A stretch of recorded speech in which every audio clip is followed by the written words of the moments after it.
Hello everyone. So, as you can tell from the title of this video, what we're talking about here are conceptions of the afterlife and death in ancient religion. So a couple of months ago, one of my subscribers, Flynn, sent me an email asking if I could do a video on what people in the ancient world believed about dying and what, if anything, they believed came next. So Flynn, this one's for you.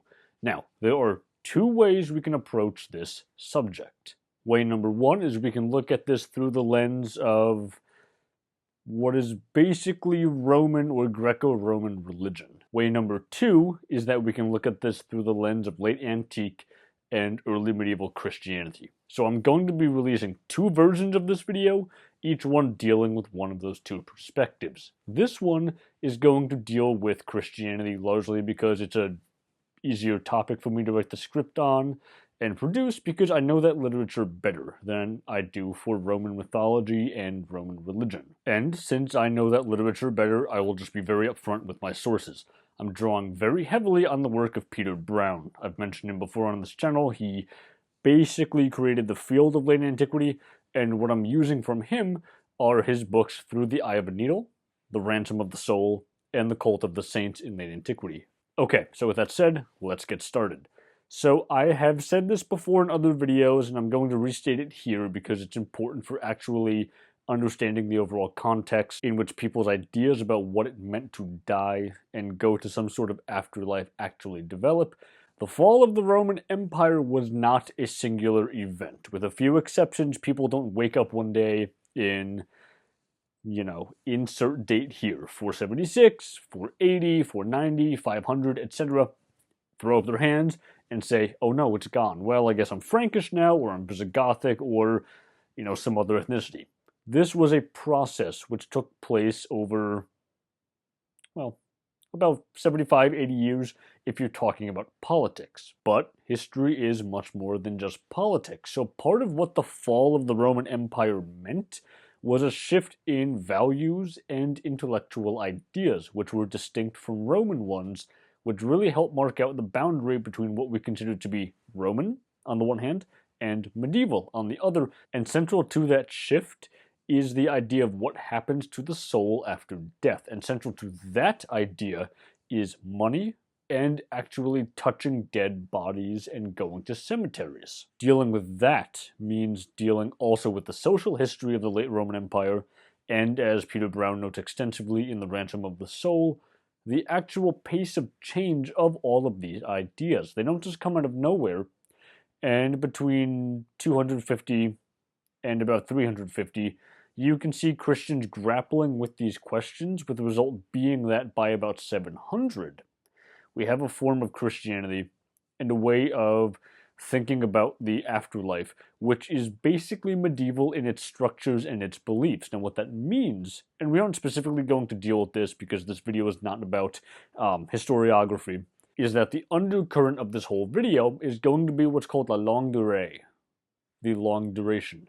It's an approach to doing history which grows out of methods and traditions used by historians trained in France in the early to mid 20th century, which looks at the flashy, exciting stuff. So, wars, kings, politics, diplomacy, the sort of thing you might see on like the History Channel or a documentary, or the sort of thing you might see on some other history-based YouTube channel as the crest of waves, or the foam on top of water. And it tries to instead look beneath that. It tries to identify long-term trends and changes in societies to understand how and why those wave crests actually form, how they happen in the manner that they did. And to continue the ocean analogy, we're trying to chart the slow-moving ocean currents within society. So these are big, sweeping changes. They don't just come out of nowhere. Usually, anyway. There are some exceptions. We can talk about that in other videos. But to really get going with this topic, in the early 200s, 150s, 200s, 220s, 30s, 40s, 50s, that time period, Christian thought concerning the soul was that everybody had a soul, but when you died, you entered this period of waiting. Now, this period of waiting was not purgatory, this place where the souls of sinners are doing time before they can enter heaven. Instead, this was just a period of waiting, but waiting for what? The answer is that they were waiting for the second coming of Jesus Christ, and it was believed that this would happen at some point, fairly soon in the near future. You don't know when, but you know it's coming. Now skip forward about 70 years, 80 years or so, about 300, 310, 320, and what Christians believe about the soul and the afterlife began to change. It's something of a truism that life in the ancient world for most people was nasty, brutish, and pretty short. We have a lot of archaeological data which tells us that many people, if not basically everyone, at some point in their life, even the wealthy, experience worms or some other form of parasite. The physician Galen, writing in the 2nd century, observed the effects of malnutrition and food shortages on people living in the countryside. So this was not necessarily a pleasant experience for people. So when you hear people in the modern day say, I want to go back to ancient Rome, I would suggest that you tell them to reconsider pretty strongly. The Roman world was also very, very violent, and central to that violence were public trials and public execution. So in the 200s, or rather by the 200s, it was understood by Christians that everybody had a soul. By the 270s, it was believed that many of those souls were just little specks of light in the darkness. But sometimes, one of those souls could be a great illuminating light. The people who had these souls were Christian martyrs, people who died for their faith and did so in very public ways, meaning, of course, public execution. So we go back to this whole idea of violence in the ancient world. And oftentimes this was pretty painful. Some people today joke about or use the expression being thrown to the lions or being thrown to the wolves, but in the ancient world, that was something that happened fairly often, and people went to the Colosseum and amphitheaters to watch this stuff. By the mid to late 200s, the idea of martyrs had come to dominate Christianity, and it changed conceptions of the afterlife. These were the souls which got through to heaven, while everyone else waited for the second coming. But the souls of martyrs didn't go to an afterlife so much as they were just immediately in the presence of God. These were people who were close to God not only in death but also in life, and who were holy in a manner that others couldn't really understand, both Christians and pagans, and in part, the closeness of these people to God was shown in the manner of their deaths. They were willing to die for their beliefs, willing to die for their faiths, and oftentimes it was painful. There are many stories from the 200s of Christians who were going to be martyred, basically going to their deaths with smiles, people telling their parents, don't worry, I'm going to something better, and their parents don't understand because they're not Christians, and then they watch their kids get torn apart by beasts. So this was the context in which all of this was going on, and it's forming the basis for the intellectual arguments and the intellectual theories about what happens after you die. But this period of waiting that everybody else was going into, it really wasn't all that bad. Far from it, in fact. It was pretty desirable to die and then go wait. So why was that the case? I mean, after all, wouldn't you rather just be a martyr and just be immediately in the presence of God? Well, in Roman society, especially in late Roman society, this was a culture which valued this thing called otium, this idea of dignified leisure. Part of the ideal of being a Roman aristocrat was that you had all this extra time because you had the money and the wealth to essentially not work. So you spend that time in leisure, but you don't just lounge around doing nothing. You use that time to devote yourself to what we in the modern day would basically understand to be scholarly pursuits. But you do also enjoy, eating, relaxing, etc. Basically physical pleasures, but not too much because you could lapse into decadence. For the common people who had to work, and that work was often hard physical labor, you wanted to have a period of rest and relaxation. So that period of waiting was conceived as one where you take part in this thing called refrigerium. This period of taking a breather, having something cool to drink, and then just putting your feet up, taking a load off. This is what the soul did after death. But you have to put those martyrs' bodies somewhere, right?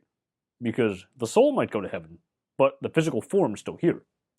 Well, where do you put dead bodies? Normally, you put them in cemeteries, and that's exactly what happened. Now, this is where we get into some more theoretical aspects of history and archaeology because we have to deal with what's called the spatial imaginary. So basically, in non-academic jargony terms, what that means is how people think about a space and what that space represents. A more modern example of this, just to have the whole thing start making some sense to you, is that during the Great Depression, when the Great Plains dried up and people started to move out of the American Midwest, oftentimes they would go to California. Not just the West Coast, but to California specifically. Well, why are they going there? In part, it's because American culture designated California as the land of opportunity, the place where you can rebuild your life if you failed. People had this idea that that was what the state of California represented. That's a form of spatial imaginary. So now let's talk about this space in Roman culture called cemeteries. These were places which were, in Roman culture, very private spaces. There was very much a dividing line in late Roman society between the living and between the dead, between this world and the other world. When you looked up at night in Roman philosophy, in Roman religious beliefs, you saw the stars and the moon and the Milky Way. This was, for the Romans, the barrier. Above the moon was the perfect world, and hanging beneath that perfect other world was the imperfect physical one. The rise of the cult of martyrs and the cult of the saints in late antiquity moved into this private space, into cemeteries, and as a result, there was a revolution in how these spaces were conceived. Because these people were believed to have some sort of power, because they were believed to be closer to God than anyone, the tombs of these people became places where the other world and the earthly world were joined together. So what you start to see, like actually physically see, is a change in cemetery architecture. The tombs of saints morph into these large, grandiose structures filled with candles and light, directly bringing the light of the stars above down to earth, and it brings the Milky Way into the grave, and the space then becomes public. It also starts to change how social structures were formed and maintained in late antiquity. There was a new tension between the family and private space on the one hand, and the community as a whole with their newfound public space on the other. And eventually, the community won out. Now at these graves, people come not only to try and touch relics, so cloth soaked in blood, the bones of saints, things like that, and become close to God. They also come to feast and engage in celebrations of the dead. So in addition to heaven and earth being joined at these places, the idea of refreshment that souls would go through while waiting for the second coming has fully left the other world and is now being celebrated in the here and now. So by the 4th century, many Christian intellectuals didn't really want this. They thought it was sort of odd, but why don't they want this? And the answer is that this appears to have been, at least in part, maybe not fully, but definitely at least in part, this appears to have been a pagan custom. Just as there was a cult of the saints in late antiquity, there was a cult of heroes in late antiquity, and people would celebrate the lives, or supposed lives, of Greco-Roman mythological heroes like Jason and Hercules, and they would do so at these structures called heroes. And these are places where the bones of the hero were supposedly contained, and where partaking in a feast was believed to actually be dining with the hero. So this seems then to have been at least in part a pagan custom which was imported into late antique Christianity, but probably not by any direct design. This is probably just religious syncretism. By the 300s, the apostles of Christ were believed to have entered heaven, just like the soul of a martyr was believed to, basically skipping over everything and coming directly into the presence of God. But oftentimes, by the 300s, the language used to express this was pagan in origin, so you're starting to see a blending of belief sets. Now with that said, this is where we get to the last portion of the video, which we'll spend the rest of the time on, and then I'll end it. And because I am currently on page 7 out of 25, yeah, this is going to be a pretty big chunk of the video. And what we're going to be dealing with here is this whole idea, this whole thing revolving around money and wealth in late antiquity. Heaven and earth were two different concepts, united around the space of the graves of the saints. In much the same way, the rich and the poor were the two great social categories which were brought together at the graves of martyrs and the graves of saints. Jesus was very, very clear about the poor. Chapter 6, verses 20 and 21 of Luke say, "Blessed are you who are poor, for yours is the kingdom of God." St. Paul was also very clear about this in his letter to the Galatians when he stresses that we should remember the poor. So for Christians in this time period, the 300s, the poor were very much akin to God. Like God, the poor were distant and the poor were often quiet. But God did not forget these people as other humans so often did. In Roman culture, forgetfulness was an awful thing, which is why households have these little shrines to household gods and to their ancestors. You keep their memory alive. And by extension here, if you don't keep their memory alive, if you forget the poor and you forget the dead, then God will forget you. So what you start to see in the 300s and then definitely by the 400s and into the 500s, and we'll talk about this as the video goes on, is wealthy people using their accumulated wealth to do two things. The first thing they're doing is giving alms to the poor. The other thing they're doing is giving their wealth to the church, because the church is a social mechanism through which people can be cared for. This does two things. The first is that it brings opposite ends of society closer together, and it reworks aspects of the social fabric, and the other thing it does is that people believed that through good deeds and through the sharing of wealth here on earth, essentially trying to make the world a better place by reducing suffering, they would literally have treasures in heaven. There are a couple different primary sources which tell of people having visions of their houses being built in heaven, but only on holy days, and it's through acts of charity. The poor and the dead were both understood to be literally helpless, and thus they required the intercession of others on their behalf. So the giving of alms becomes closely connected in this period with the funerals and the celebration of the saints. Now, that's all well and good, but now there's another problem. What about the average individual? Somebody who isn't poor but isn't wealthy, and somebody who isn't really a sinner but, isn't also super holy. How do you handle these people? What happens to these guys after death? Christian intellectuals start grappling with these questions, but they're not the only ones to do so. Out east, in the Sasanian Empire, a new hybrid faith was rising. This was Monarchism, which was strongly influenced by Buddhism, Gnosticism, Zoroastrianism, and Christianity. In some ways, it could, I guess, be considered an offshoot of Christianity, although that's up for debate. As it spread into the Roman Empire, notably in Egypt, Manichaeans debated with Christians over the fate of the soul and what happened after death. They were in agreement that the giving of alms and charity and everything we've already talked about in this video, all of that is good and proper. And giving to charity at funerals and other similar actions help the departed souls actually reach heaven, and it helps them do it quickly. But one of the chief questions posed to them was whether or not these things actually worked. And the answer they gave was yes, but you have to be in the Church of Mani. This was an intellectual challenge which was taken up in the 400s by St. Augustine, himself formerly a Manichaean, and he has a different take. God only knows. That's not really reassuring to the average person. So, how do they understand what happens after death? So, who is this guy, Augustine? St. Augustine, or Augustine, as you can also pronounce it, was the Bishop of Hippo between 395 and 430, and he wrote this famous book, The City of God, but he didn't write the whole thing in one go. He had other projects interspersed along with it. And one of those projects was the constant answering of letters from both his followers and from curious Christians, and a significant portion of these questions revolved around what happened after you died.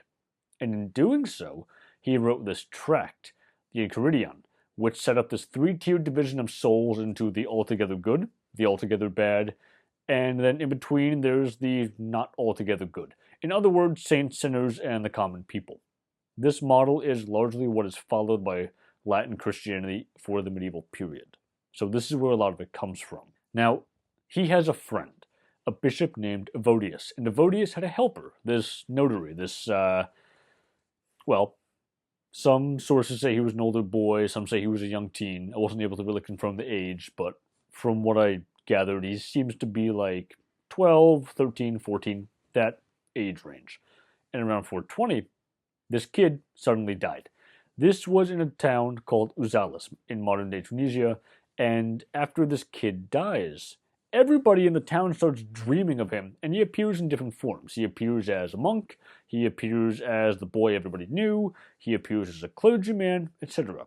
Now, Evodius and Augustine had a conversation a few decades before this happened over how soon the soul arrives in heaven after death. This goes back to questions that the Monarchians brought up, and now the issue comes back into focus because Evodius loved this person as a dear friend.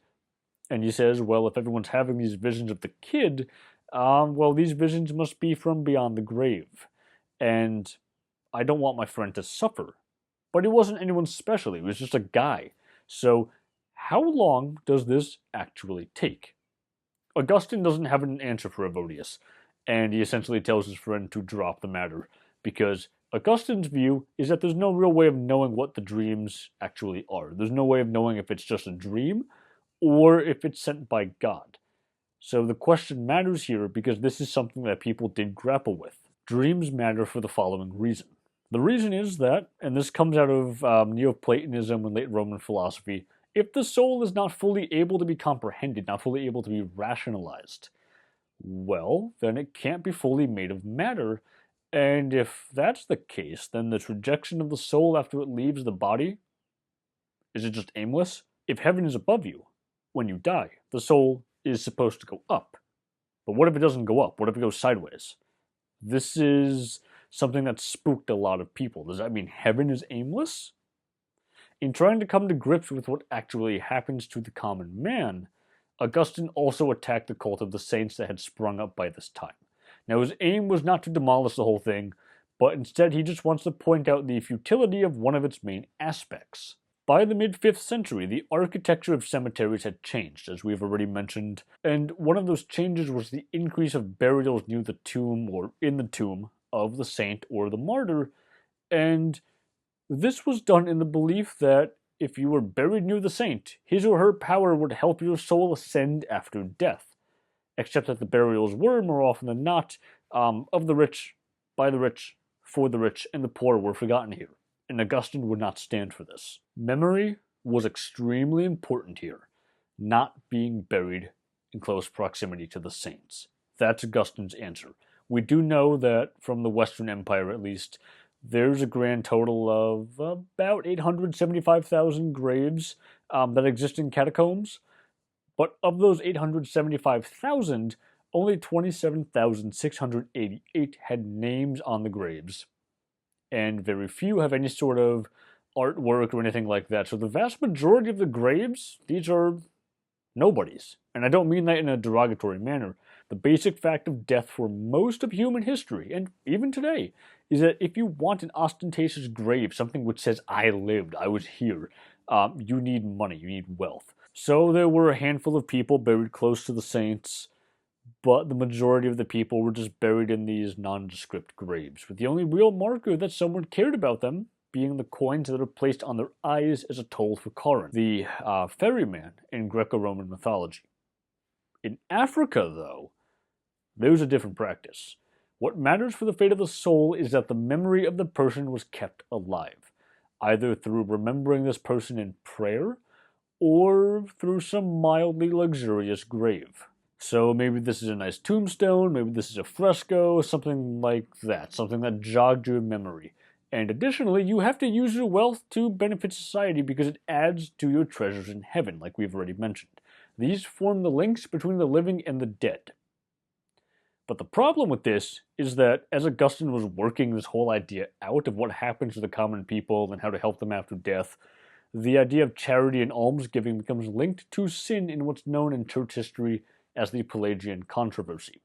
So this is in the mid-400s at this point, and it's important to the overall topic of discussion because it forces what people think about death and the afterlife to continue to evolve.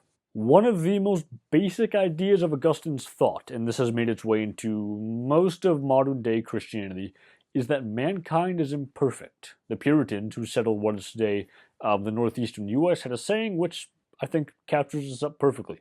In Adam's fall, we sinned all. So Jesus died for our sins, but we still sin. We still fall in little ways every day. and some days are more difficult than others. So what do?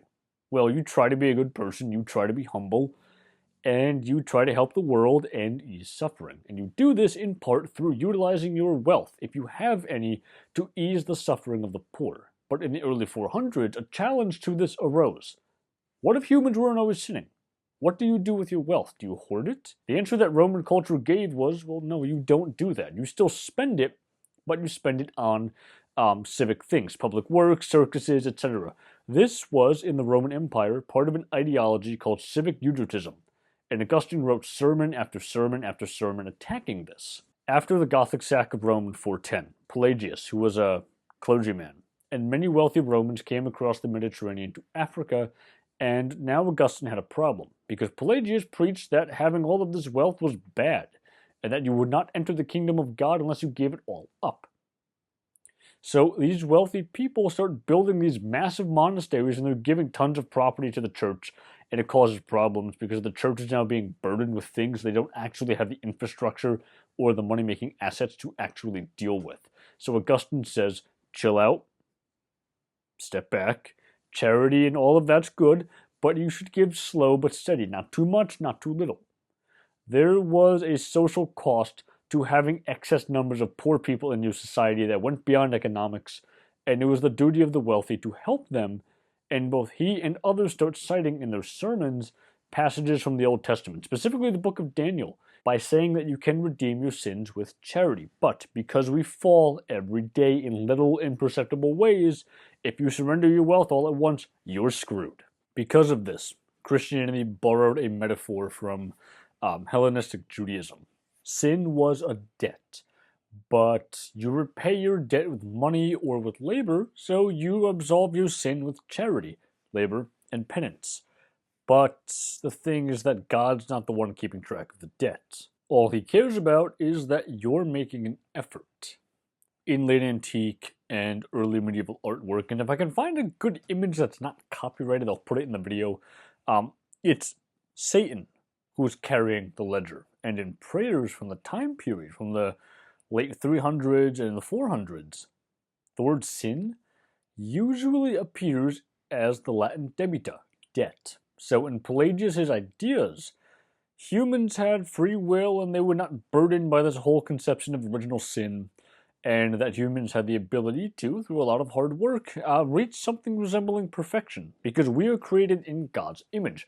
So where does sin come from, then, in Pelagius' ideas? It comes from personal choice. You choose to sin. Augustine won out because his arguments were for the common man. You give up all of your wealth like Pelagius wants you to. Okay, yeah, maybe if you're super rich and you can retire to a monastery you built, but what if you're an average Joe? What are you going to do? Pelagius doesn't really have an answer for that, or at least we don't think he had an answer for it. This is difficult to deal with because most of what we have remaining of Pelagius and Pelagian ideas comes from people like Augustine. It comes from his opponents. What they do say is, well, if that's true, what if you don't get rid of all your sin during your time on Earth? Or what if you don't have the means to do so?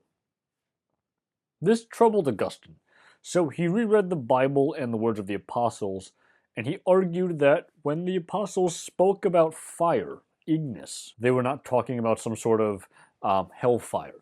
They were talking about ignis purgatorius, a purging fire, where your remaining sins would be removed. So this is what really kickstarts the idea of purgatory in Christian thought, but what's important here is that it built on earlier 3rd and 4th century ideas about the soul being suspended until the Last Judgment. To that suspension now being added an extremely long period of waiting, doing time until your remaining sins were removed. This is where prayer and the giving of alms in the name of remission of sins comes into play again. Doing this, in the memory of loved ones, helps them while they're in this state, and it helps you as well. But now, by the 430s and the 440s, the situation started to change again, and this is where we start to see the final evolution of Christian thought in late antiquity, because we're leaving late antiquity. The Roman Empire in the West was starting to unravel. St. Anthony the Great was one of the founders of monasticism, and in about 270, he hears a sermon which inspires him to give up everything and go into the Egyptian desert and become a monk. And when he dies, his hagiography, the story of his life, was written and it was brought to the Western Empire, and it's one of the things which helps to start monasticism in the West. Well, Egyptian monasticism was full of scary things. Monsters, demons, etc. were believed to constantly tempt the monks, and there's some evidence to suggest that the monks literally believed that they were wrestling with demons out in the desert, that they were spiritual warriors who interceded on the behalf of mankind. They were agents in a holy war waged on earth. And when these ideas get transported from Egypt to the West, well, now they're in Gaul. And in the early 400s, the frontier starts to break down, and now there are these barbarian attacks and migrations and the crumbling of central authority. New kingdoms begin to coalesce around the barbarians and late Roman aristocrats who are working together. Why did this happen? In part, answer the monks, it's because the aristocrats didn't really do what they were supposed to do with their wealth, and the barbarians were punishment sent by God. Principally, this attitude enters Gaul through the monastery of Lerins, located on the Lerins Islands off the coast of the French Riviera. But it's not just from this one monastery. It's part of how people adjusted to the breakdown of imperial institutions. It's part of how society tried to maintain order.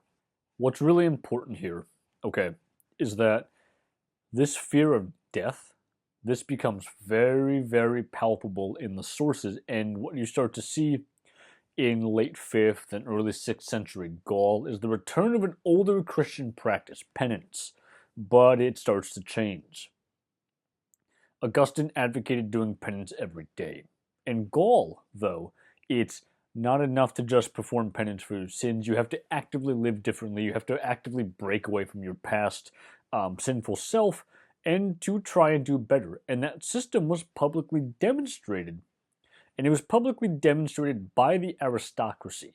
These are the people, not all of them of course, but many of them, who became monks in the post-Roman West, and from there left monasteries to enter the churches as clergymen. To do this, they would publicly break with their past selves. They would cut their hair in public, they would change their clothes into the garb of monks in public, and they would set up charities and other systems where gifts and donations were spent on the poor and the downtrodden. Now, that might not sound like much to us, but in the early medieval period, things like hair and the way you dressed served as social markers for your status. There's a reason the Merovingians were called the long-haired kings.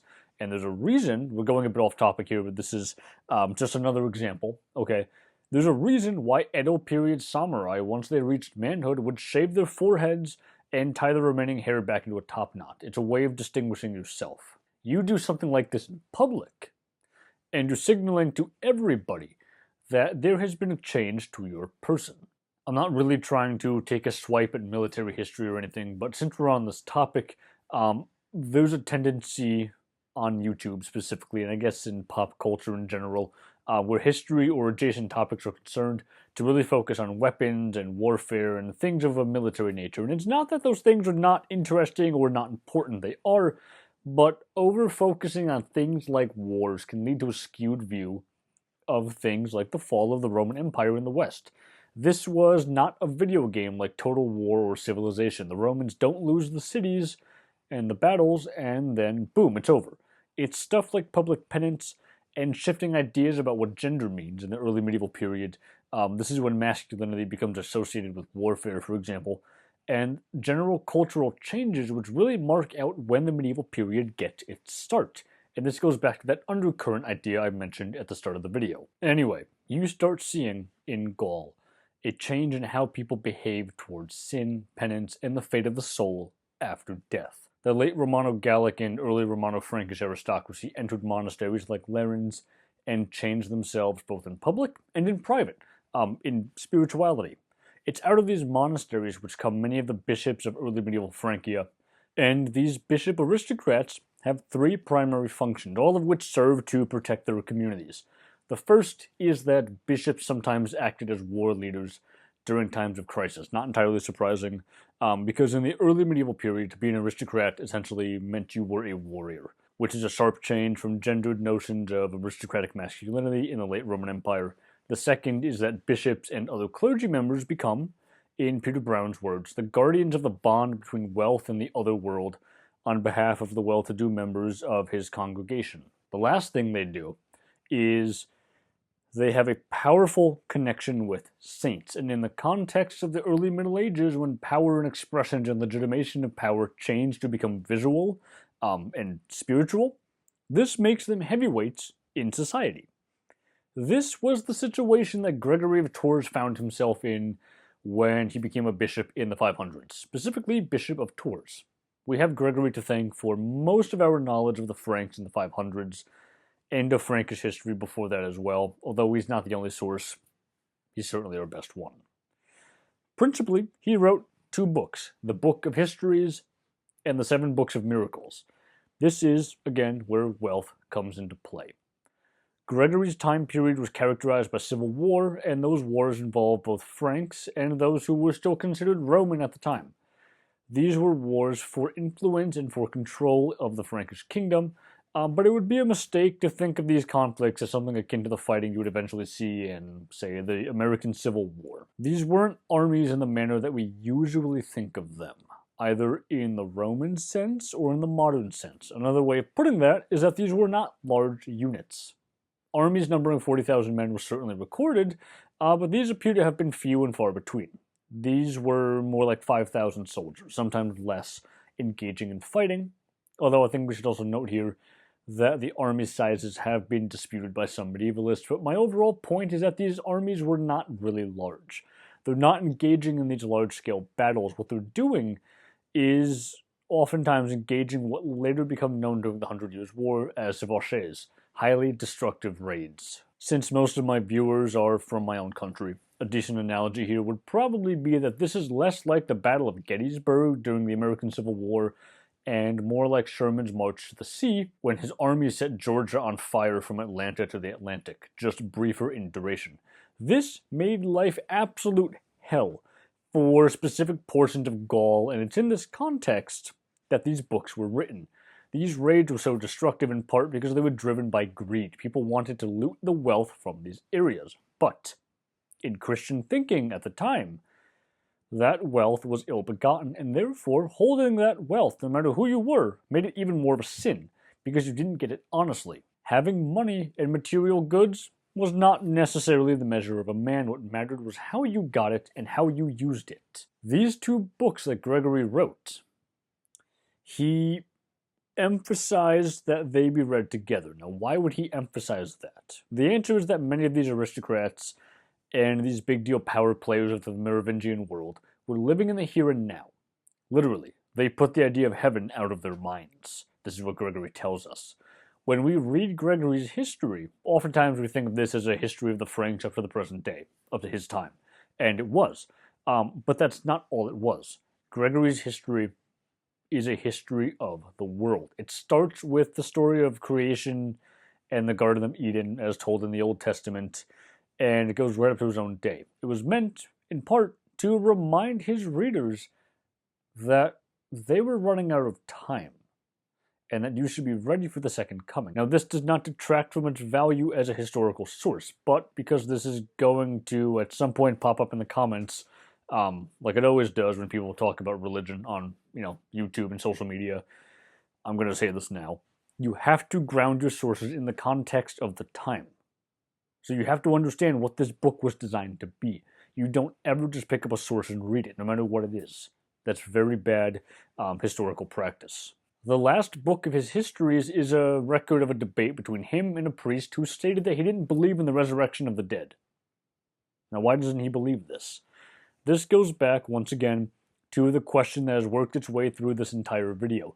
What happens to the common man, to the person whose soul is not bad, but not good? Jesus rose from the dead, sure, but can the average Joe? Wouldn't God be too angry with these people? Because they're not saints, they're just normal people, and they fall in little small ways every day, especially due to the times in which they lived? This wasn't something confined to just Gaul. This was something that was raging in Rome itself and across the Roman Empire, at this point, what we sometimes think of as the Byzantine Empire. Central to that debate over whether or not the average individual could share the resurrection depended almost explicitly on two things: how powerful you thought Jesus actually was. If he was fully a god, how could humans possibly relate to him? And the other thing was, how do you know that the priest in your village or the priest in your city was actually trained and ordained? What if you're given communion by somebody who is just professing to be a priest? Is that a sin? Is it not a sin? How could that possibly affect you? Would God be angry?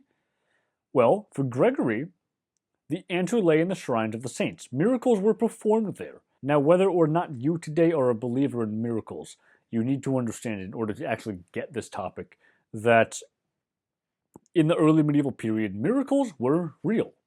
People genuinely believed this stuff.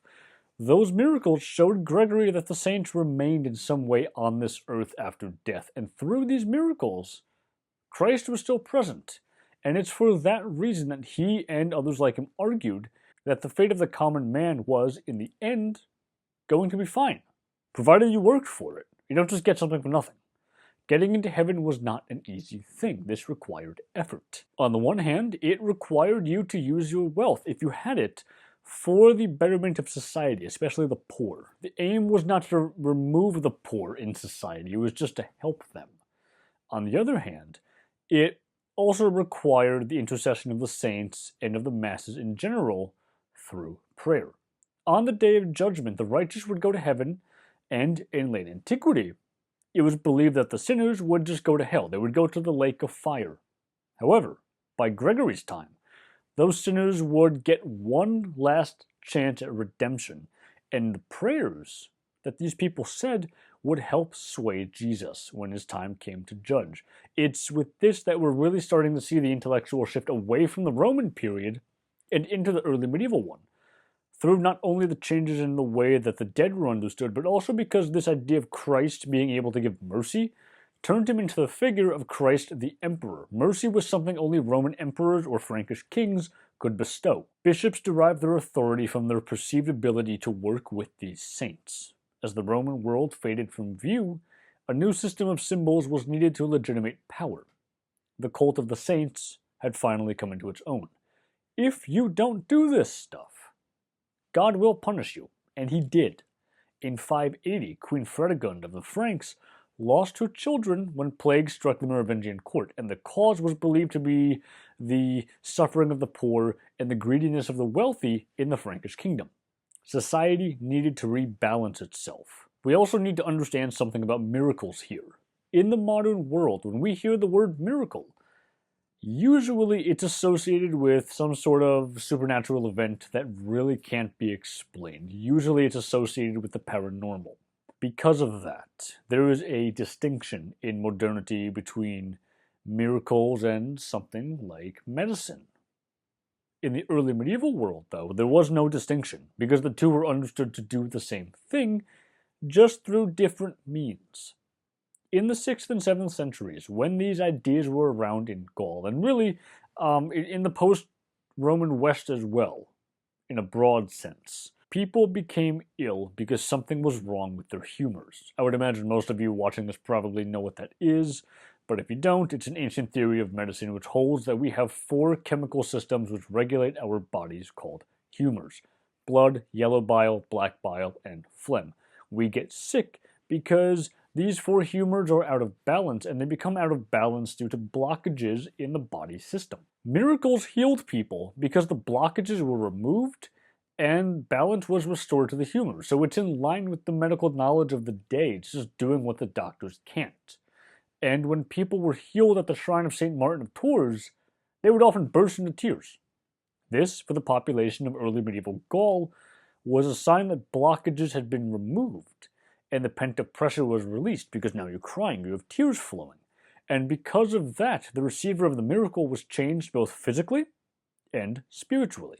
Into this world was injected a new stimulus. By the very late 500s, St. Columbanus had come from Ireland and he brought a very different form of monasticism. And by 700, about 100 Irish-style monasteries dotted the Frankish countryside. So what made these different?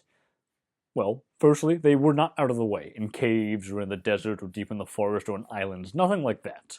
No, these were prominent buildings. You knew these things existed. They had walls, they had hedges, trenches. You knew these things were there. Perhaps more importantly, these monasteries were not exactly new. In fact, they were pretty old in terms of what they were supposed to be.